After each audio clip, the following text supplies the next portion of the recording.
जो दुनिया में सुनाई दे उसे कहते हैं खामोशी, जो आंखों में दिखाई दे उसे तूफान कहते हैं। जो ये दीवार का सुराग है साहब, जो ये दीवार का सुराग है, चाइना अमेरिका पाकिस्तान साजिशों का हिस्सा है, मगर हम इसे अपने घर का हिंदुस्तान कहते हैं, हिंदुस्तान कहते हैं। परम सम्मानीय मुख्य अतिथि निर्णायक मंडलीय सभा में उपस्थित सभी गणमान्य व्यक्ति, मैं आयुषी यादव देश प्रेम राष्ट्र निर्माण के उपलक्ष्य पर आप सभी के साथ अपने कुछ विचार साझा करना चाहूंगी।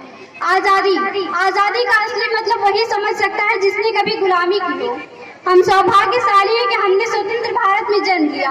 यूं तो आजादी की लौ सन 1857 में ही चल चुकी थी, जो वर्षाल बनकर 1947 में हमारे देश को आजाद कराई। प्राचीन मध्यकालीन वर्तमान भारत के उदाहरणों से मैं स्पष्ट करना चाहूंगी कि जब हम फिरंगियों के फेरे में फंस गए थे तो रंगदे बसंती चोला की एक आवाज पर टोलों के टोले उमड़ आते थे और उनके वंदे मातरम के नारों से खून में आने वाला 5-5 डिग्री का तूफान अंग्रेजी शासकों के जड़ों में तूफान ला देता था।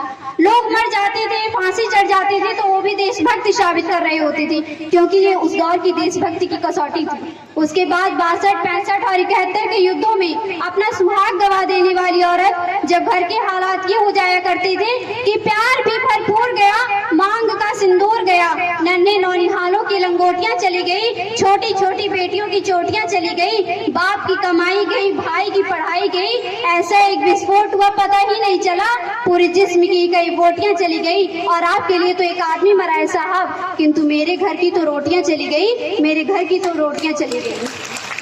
वाले हालात पैदा हो जाने के बावजूद एक माँ अपनी बेटी को शरत पर दुश्मनों की धज्जियां उड़ाने के लिए भेज देती थी और पत्र लिखा कर भेजा करती थी कि अम्मा ने पत्र लिखा है बड़े निचाव से, पुत्र मेरे ना घबरा जाना तुम एक इंच भी, चाहे इंच इंच कट जाना, चाहे इंच इंच कट जाना। इस तरह पूरा परिवार अपनी देशभक्ति साबित कर रहा होता था।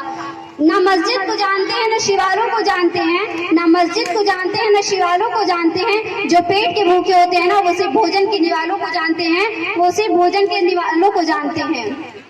हम न एक ऐसे समाज में जीते हैं जहां लड़कों से बात करता देख जो भाई हड़काते हैं, वही भाई अपनी गर्लफ्रेंड के किस्से घर में हंस कर सुनाते हैं। और मैं बता दूं, महिला सुरक्षा के मामले में आज भी हम चौथे नंबर पर आते हैं। यही कारण है हमारे राष्ट्र का निर्माण होना असंभव। हमारे हिसाब से न व्हाट्सएप के डीपी और फेसबुक के डीपी लगाने से अगर तिरंगे में कोई शान हो, तो मैं पूछना चाहूंगी कि फुटपाथ पे रहने वाला वो बच्चा ट्रैफिक की छांव में जब नंगे पांव तिरंगा बेच रहा होता है, तो क्या आप उसे उसकी देशभक्ति कहेंगे? ये उसकी भक्ति नहीं है, ये उसके पेट की भूख की शक्ति है जो उसे ऐसा करने पर मजबूर करती है। जय हिंद, जय भारत।